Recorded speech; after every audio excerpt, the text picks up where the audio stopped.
Smart but sparse changes keep the Pixel 10 Pro XL among the top Android phones.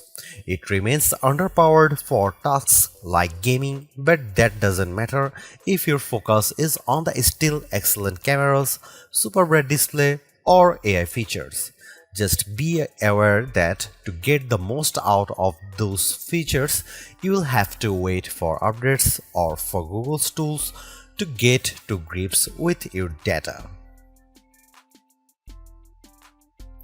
The Google Pixel 10 Pro XL is named in part after its size, but to get to grips with how good a phone it is, it would be wrong to focus on physical qualities alone. It is easy to point to things like the phone's incredibly bright display or its versatile cameras as major selling points. But this is a phone where the true value lies beyond the specs list. There are, in typical Google fashion, lots of AI features to play around with, features with a wide range of applications and utility. It's just a pity that Google seems to have learned some bad habits from Apple in not having all its features ready for launch day. Plus, Google flagship phones' inherent weakness in terms of power remains, even if battery life has improved. As the final big Android phone launch expect this year, I have been testing the Pixel 10 Pro XL against its main competition and also the latest iPhone just in case you are considering switching to or from an Apple phone. It's resulted in some of the most interesting phone comparisons of 2025 and I am thrilled to be able to take you through them. You might be surprised to hear that the Pixel 10 Pro XL's camera are identical to the Pixel 9 Pro XL's, at least on paper. The 50 megapixel main, 48 megapixel ultra-wide, 48 megapixel 5x telephoto, and 42 megapixel selfie cameras are unchanged from the 2024 model, as all the upgrades are located on the softer side. Here we can see some camera samples of the Google Pixel 10 Pro XL. Let's kick off the comparisons with main camera shot of a cottage. We see the first evidence of the Pixel 10 Pro XL's apparent default processing priority, balancing the brightness of all colors in the shot. This is perhaps why the Pixel shot is much warmer, with the Galaxy S25 Ultra's image being cooler and brighter. Against the iPhone 16 Pro Max, the Pixel 10 Pro XL also looks less bright but punches up the colors in return. The trees in the background in this view across a park are much easier to make out in the Google photo. And how does it compare against the outgoing Pixel 9 Pro XL? This photo of disused telephone box shows that the Pixel 10 Pro XL gives slightly stronger colors on the blue end of the spectrum, but is otherwise identical to the Pixel 9 Pro XL's image. In the night mode, with our subject being mini bottle of Henderson's relish, we see the Pixel 10 Pro XL struggle to capture the light compared to the Galaxy S25 Ultra, but the Pixel does have less of a red color caused by the curtains in the room than the S25 Ultra, which could be an advantage in some cases. Switching to the ultra-wide cameras and looking over a small stream in a wood, the Pixel's image pales compared to the S25 Ultra's far brighter shot. This is likely as a result of the Pixel's relatively small sensor not capturing as much light and the post-processing not being able to do enough to compensate.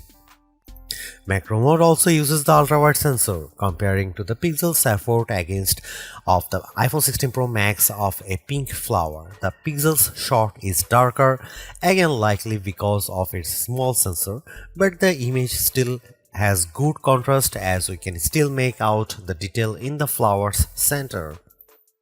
The final rear camera on the Pixel we need to look at is the 5x telephoto camera, which I pointed at a breeze over a lake. The Pixel has tried to balance the mix of light and shade in the shot, resulting in an apparent lack of color compared to the S25 Ultra, while the Samsung's shot's richer color of the water is appealing. The breeze is blown out in return. The Pixel 10 Pro XL's telephoto camera offers up to 100x max magnification for the first time, except with the power of ProRes zoom. Images at the level are still legible, albeit potentially inaccurate, but let's start at a less extreme 50x. Zooming in on a milestone's curved lettering, it's already obvious that the Galaxy shot is noisier than the Pixels, but based on my own observation, the Pixel has over-smoothed the stone, removing some of the texture in an effort to clean up the shot. At 100x, this effect is even more noticeable. A stone that's been sitting outdoors for who knows how long is unlikely to be as smooth as the Pixel's shot would have you believe. But in terms of legibility, while both photos still show the lettering clearly, the Pixel shows them in crisper detail. When exporting the images, the Pixel 10 Pro XL conveniently gives you both your original ProRes zoom shot and the processed version, allowing some interesting comparisons. For instance, we have here a church window about 1000 feet away from where I was standing as I took the photo. It's an impressively sharp shot, but the Pixel's processing system seemed to have read the stone bars between the glass as wood, adding a vertical grain effect. While the detail of the brickwork has been impressively recovered, it shows a big limitation of these generative detail enhancing tools. It shows you what's likely to be there rather than what truly is there. Google enhanced some of the camera's associated features, such as making best take active automatically with enough photos and offering 50 megapixel resolution for portrait modes. But the all-new feature, and the one I spent the most time with, was Camera Coach, the new photography teaching tool that's accessible right from the viewfinder. This is currently in preview, so hopefully its powers will multiply in the future, but right now it's more of an interactive forming tool. It will detect what you are pointing the camera at, offer some suggested compositions, and then give you tips on which camera lens to use, where to stand, and how to position the subject. If you can, it's a fun, personalized way to learn. But there are so many more tools in the Pixel 10 Pro XL's toolbox.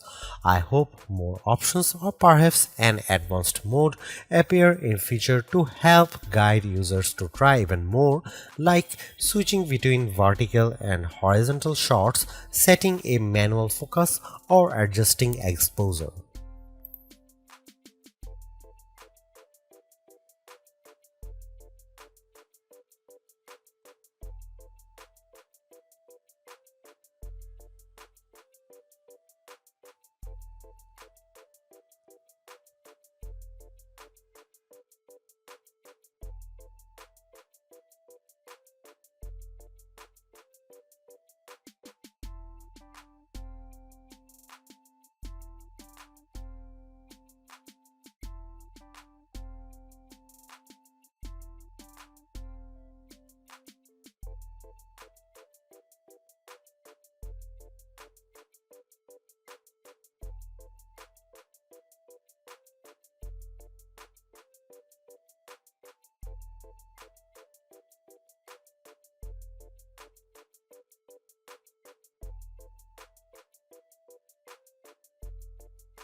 Google's updated the chip in its Pixel 10 Pro models with a Tensor G5 and paired Pro models including the 10 Pro XL with 16 GB RAM. Considering that previous Tensor-powered Pixels have lagged behind in performance, we were curious to see how this update changes things.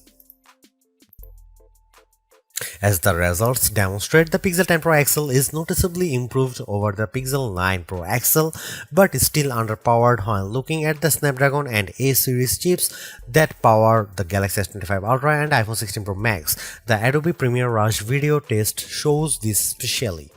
In my general gaming test of playing the graphically intense RPG XR Stress in order to get a consistent 60 FPS frame rate, I had to turn off anti-aliasing, reduce the resolution from ultra to high and environment quality down to average, and even the game would still experience hiccups. And flagships with Snapdragon 8 Elite can easily handle this game at maximum settings. Now that the 128GB Pixel Pro XL model has been discontinued, the Pixel 10 Pro XL starts with 256GB storage with the option to up that to 512GB or 1TB storage. This should be speedy storage to load and unload thanks to Google using the UFS 4.0 memory standard with 512GB or 1TB of storage on a US model. You also get zoned UFS, a feature that supposedly organizes data within your device's storage to improve its efficiency, speed, and the device's lifespan. We are not sure why this is limited to only a 2 out of 3 storage options and only to American customers, but it sounds like a bonus worth having.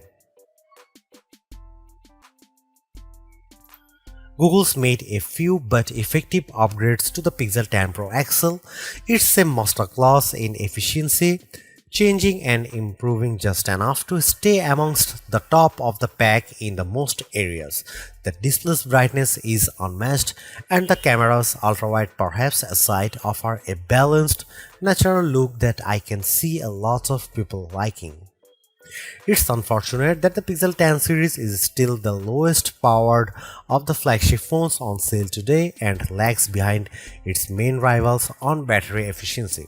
Hopefully, access to Google's latest AI tools makes up for that for anyone who decides to take the plunge, although perhaps give it a couple of months if this is your primary reason. Hopefully, by then the seemingly incomplete Magic Q and the preview version of the camera coach will have been made whole.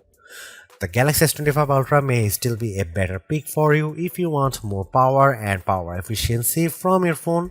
The Pixel 10 Pro may also be a better fit than the XL, considering you only sacrifice display size and battery life for a cheaper phone that's otherwise just as capable as its larger sibling. But the Pixel 10 Pro XL is the most capable and competitive of Google's latest batch of phones. If you are buying a phone right now and want best-in-class software combined with top-tier hardware, this Pixel is probably the one to pick.